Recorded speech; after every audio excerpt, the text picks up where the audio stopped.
Allah zai taimaka hatta 'yan uwanmu da suke rikici a cikin kungiyoyi su bar masu mukamin su rike mukamin, amma su malamai su koma suna ta karantar da mutane, ko da za ku ji rikici ya mutu.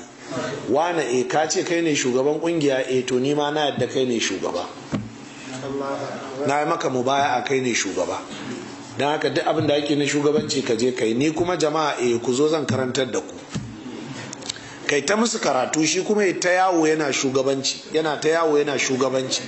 Shikenan kafin a waye gari zai waiga bayan shiga ba kowa, saboda waye ke wa mutane karatu, shine shugabansu da ƙarfi. Abin da ya faru daular Usmaniya kenan. Sarki Yumfa shine sarki a Gobir, dan Hodiyo shine malami. Dan Hodiyo bai da sarauta komai amma ya ta karantarwa.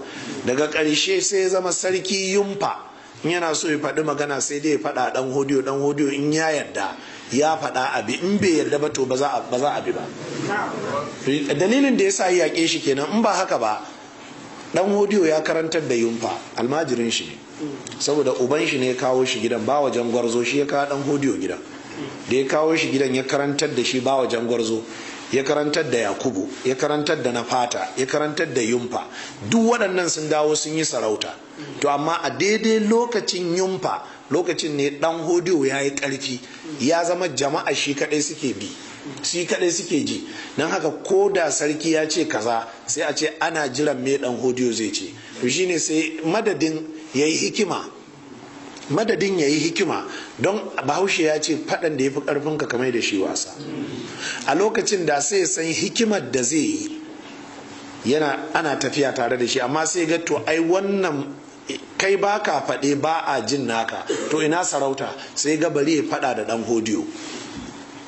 Amma musulmi ne, almajirin ɗan Hodiyo ne, ɗan Hodiyo ya karantar da shi.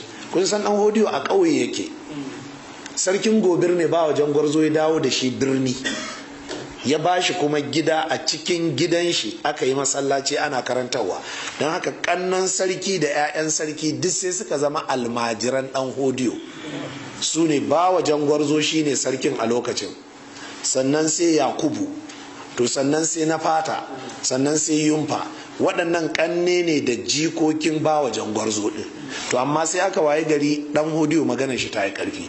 Saboda haka ku ringa karantar da mutane, banda karantarwa ta ɗaiɗaiku, ko in an yi sallar magariba an ku tashi kai musu wa'azi, in an yi sallar isha tashi kai musu wa'azi, in an yi sallar asuba tashi kai musu wa'azi.